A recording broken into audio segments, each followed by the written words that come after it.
Welcome to Unstuck. Today's fix. The CORS error due blocked by CORS policy. No access control allow origin header. Every front-end developer hits this and most fixes online are wrong or dangerous. We'll understand what CORS actually is, reproduce the block and fix it the right way. Beginner friendly.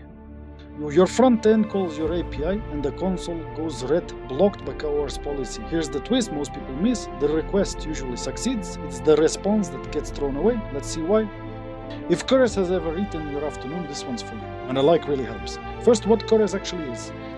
CORS is a browser security rule, and origin is the scheme plus domain plus port. So localhost 3000 and localhost 5001 are different origins. By default, the browser refuses to hand a cross-origin response to your JavaScript, unless the server explicitly says this origin is allowed. And here's the key mental model. The server is not blocking anything.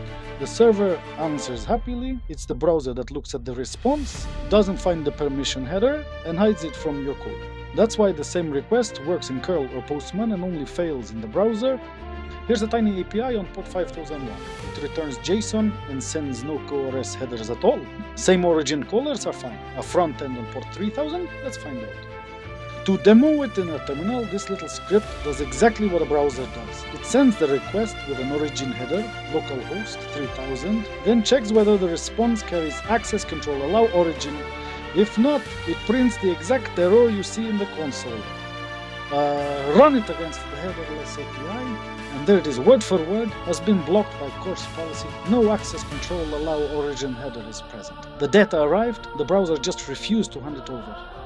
Now the wrong fixes you'll find online, browser extensions that disable CORS. They only mask it on your machine, your users still hit it. Launching Chrome with security disabled, genuinely dangerous. And slapping a wildcard star on everything, which can leak authenticated data. Burn this in. CORS is fixed on the server, never in the client. The right fix, 3 headers on the server. Access control allow origin names, exactly whom we call our front-end's origin. Allow methods lists the verbs. Allow headers covers things like content type and one more piece. Preflight. For anything beyond a simple get a post with JSON, custom headers, the browser first sends an options request asking, may I? Your server must answer it with those same headers, and a 204. Miss this and get works while post mysteriously fails. Run the browser simulation against the fixed API, access control allow origin, localhost 3000, and the response is delivered to the page. That's the whole fix. In real projects, you won't handwrite headers. Express has the core middleware, Rust's, Actix, and Axum have a CORS layer, one line past your allowed origin, and during development there's a second clean option, a dev server proxy, so the browser only ever sees one origin, and CORS never triggers at all. The common traps, forgetting to answer the preflight, so get works and post doesn't. Using the wildcard together with cookies. Browsers reject that combination outright, and the origin must match exactly, scheme, port, no trailing slash. HTTP localhost 3000, character for character. Recap. CORS is the browser hiding cross-origin responses until the server explicitly allows your origin. Add the allow origin methods and headers on the server, answer the preflight, and never try to fix it from the client. That's CORS done right. Quick one.